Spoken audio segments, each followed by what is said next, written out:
Hello, everyone, and welcome back to StoryNest Podcast. I'm so happy you're here for another episode.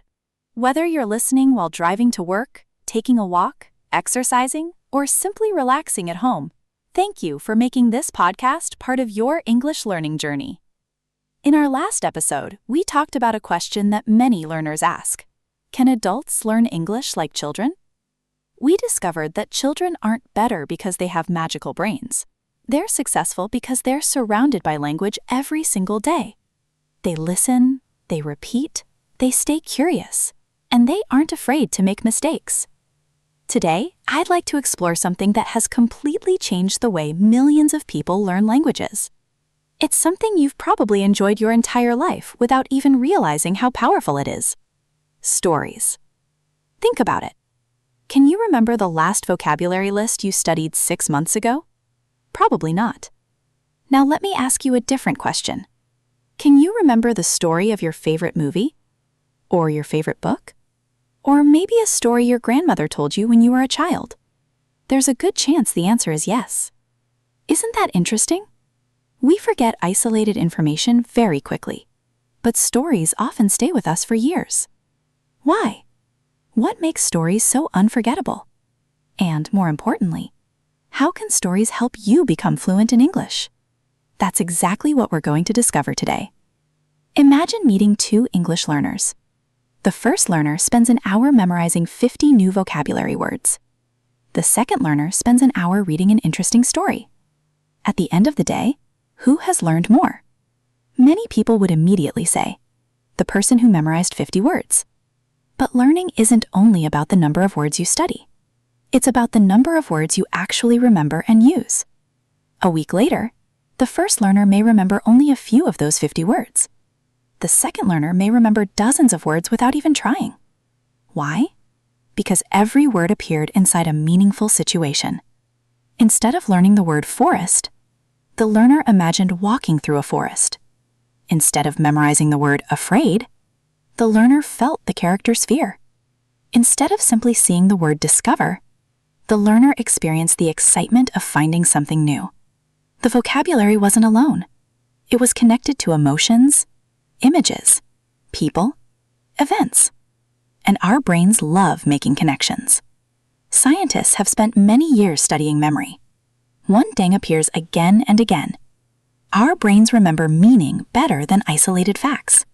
Think about birthdays. Why do you remember your birthday? Not because you studied it. You remember it because it's connected to emotions, family, friends, celebrations, happy memories.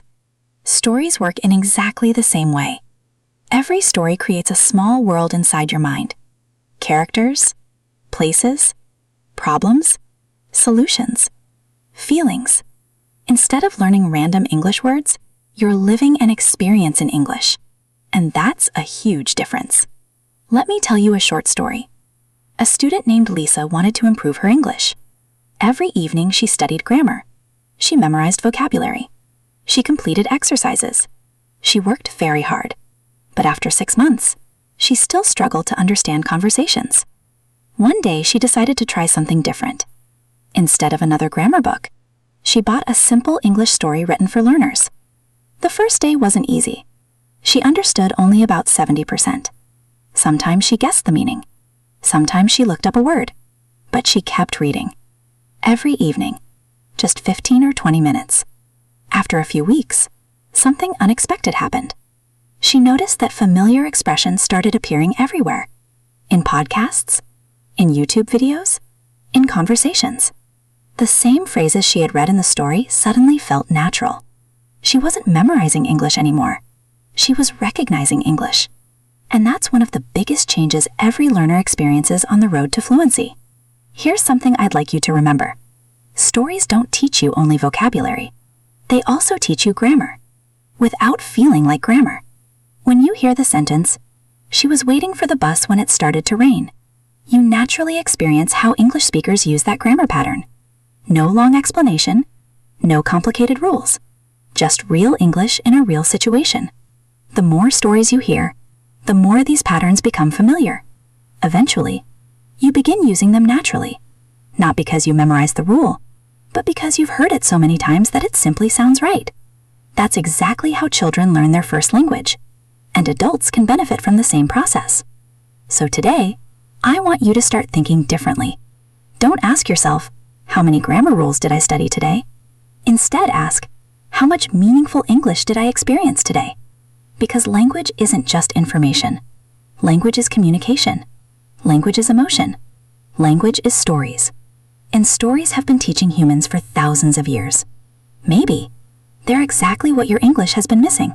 So, why are stories so powerful? The answer begins with something very simple. Stories keep our attention. Imagine opening a textbook. On the first page, you see a list of 20 new vocabulary words. You read them once, maybe twice. After a few minutes, your mind starts to wander. Now imagine something different. A story begins like this. Emma was running through the airport. Her flight was leaving in 20 minutes, and she couldn't find her passport. Immediately, your brain asks questions. Will she find it? Will she miss her flight? What happens next? Without even noticing, you're completely focused. That's the magic of storytelling. Your brain wants to know what happens next. And while you're following the story, you're also learning English. Let's think about your favorite movie.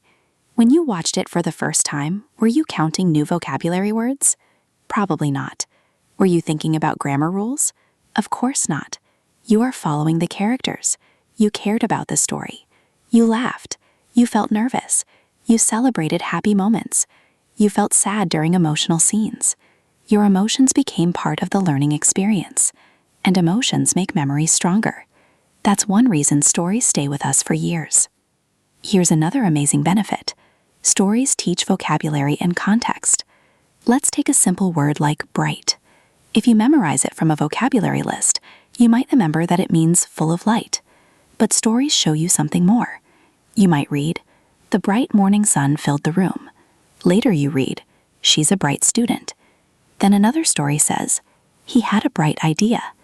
Suddenly you realize that one word can have different meanings, depending on the situation. You didn't memorize a definition. You discovered how the language actually works. That's much closer to the way native speakers learn English. Stories also help you notice grammar naturally. Think about how often you've heard sentences like, she looked at the clock. He opened the door. They were waiting outside. After hearing these patterns again and again, your brain begins to recognize them. One day, when you want to speak, you don't stop and think, which grammar rule should I use? Instead, the sentence simply feels right. That's because your brain has heard it many times before. Language is built through repeated exposure, not only through explanation. I'd like to tell you about another learner. His name is Daniel. Daniel loved adventure stories. Every evening, he read one chapter of a graded English reader. At first, he stopped every few sentences to check the dictionary. It was slow, sometimes frustrating. But after a while, he noticed something interesting. Many words kept appearing again and again. Words like journey, mountain, danger, escape, discover. Without trying to memorize them, he started recognizing them instantly. Then those same words appeared in podcasts, in YouTube videos, even in conversations. The stories had prepared his brain to recognize real English. That's exactly how vocabulary becomes active. Not through one meeting with a word, but through many meaningful meetings over time. Now here's a question for you. Have you ever finished reading a short story in English and realized that you understood much more than you expected?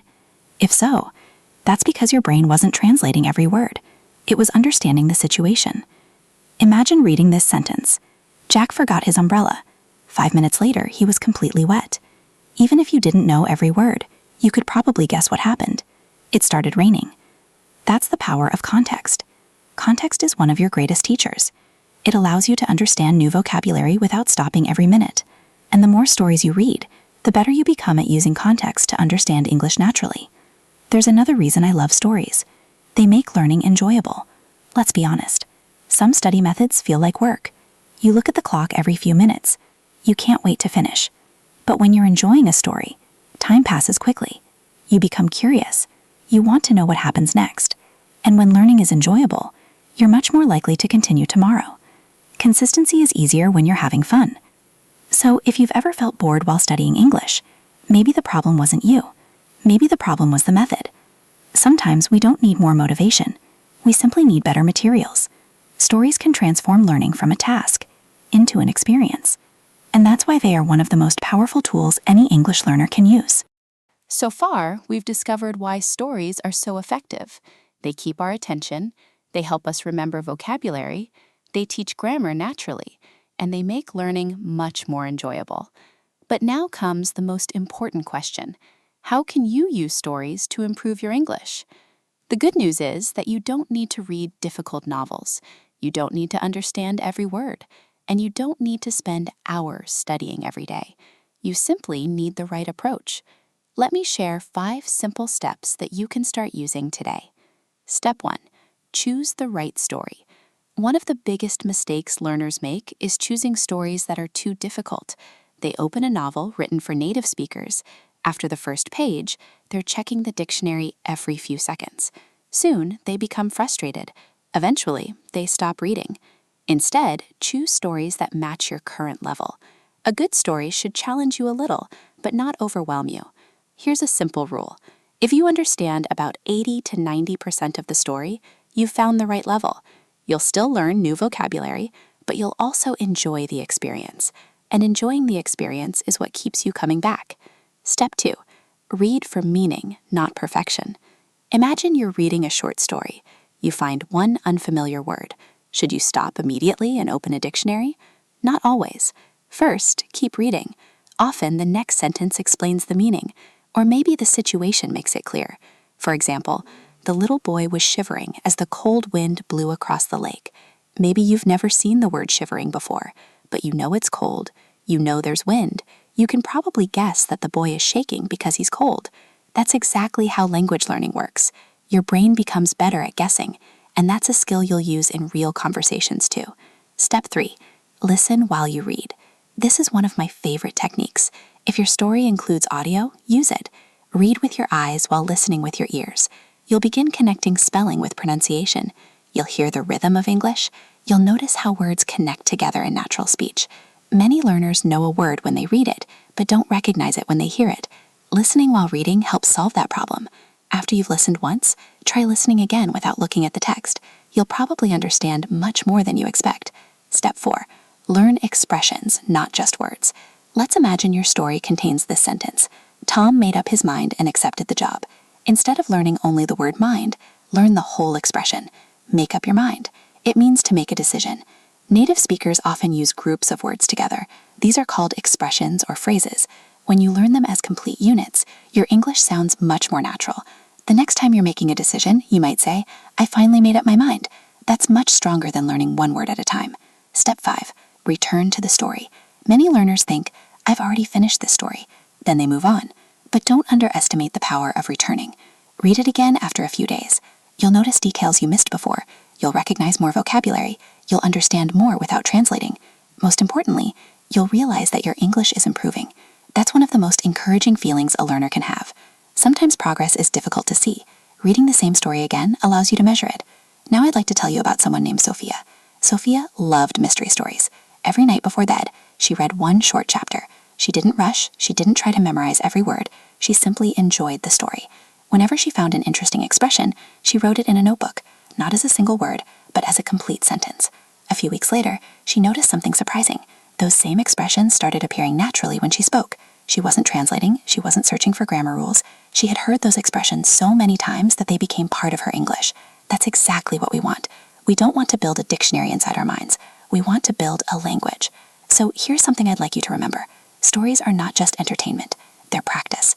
They're listening lessons, they're vocabulary lessons, they're grammar lessons, they're pronunciation lessons, all at the same time. That's what makes them so powerful.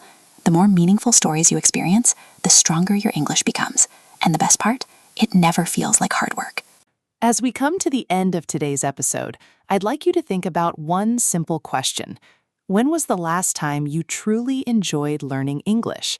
Not because you had to, not because you were preparing for an exam, but because you were genuinely interested. Maybe it was while watching a movie, maybe it was listening to a podcast, or maybe it was reading a story that made you smile. Those moments matter, because when you enjoy learning, something amazing happens. You stop focusing on how difficult English feels, and you start focusing on the message, the people, the emotions, the ideas. That's exactly how language becomes natural. Let's quickly remember what we've learned today. First, stories help you remember vocabulary because every word has a purpose. Instead of memorizing random lists, you see words living inside real situations. Second, stories teach grammar naturally. The more you hear useful sentence patterns, the more familiar they become. Eventually, you stop translating. You simply know what sounds right. Third, stories improve your listening. You begin recognizing pronunciation, rhythm, and everyday expressions that native speakers actually use. Fourth, stories make learning enjoyable. And when learning becomes enjoyable, you're much more likely to stay consistent. Remember, consistency is always more powerful than perfection. Now I'd like to give you a challenge for this week. Choose one short English story. Not a difficult one, just something you can mostly understand. Here's your challenge. Day 1, read the story and enjoy it. Day 2, listen to the audio while reading. Day 3, listen again without reading. Day 4, highlight 5 useful expressions. Day 5, read the story out loud. Day 6, tell the story in your own words. Day 7, listen one final time and notice how much easier it feels. You don't need to study for hours. Just spend about 20 minutes each day. By the end of the week, you'll probably understand more, remember more, and feel more confident than you expected. Here's another idea I'd like you to try. The next time you learn a new word, don't ask, "How do I memorize this?" Instead ask, "Can I find this word inside a story?" Or, "Can I create my own short story using this word?" Our brains love connections. The stronger the connection, the stronger the memory. That's why stories are such powerful teachers. Before we finish, I'd love to hear from you. What's your favorite story in English? It could be a graded reader, a children's story, a movie, a TV series, or even a YouTube video that helped you improve your English. Share it in the comments. Your recommendation might help another learner discover their next favorite story. In our next episode, we're going to talk about something many English learners spend hours doing, but often with disappointing results: memorizing vocabulary. Do you really need to memorize hundreds of words? Why do you forget them so quickly? And what's a smarter way to build a strong vocabulary that actually stays with you? We'll answer all of those questions in episode 4, Stop Memorizing Vocabulary. If you've ever felt frustrated after forgetting words you studied only a few days ago, you won't want to miss it. Thank you so much for joining me today. Every episode we share, every story we explore, and every small habit you build brings you one step closer to your goal. Remember, learning English isn't about collecting words. It's about understanding people, sharing ideas, building confidence, and opening doors to new opportunities.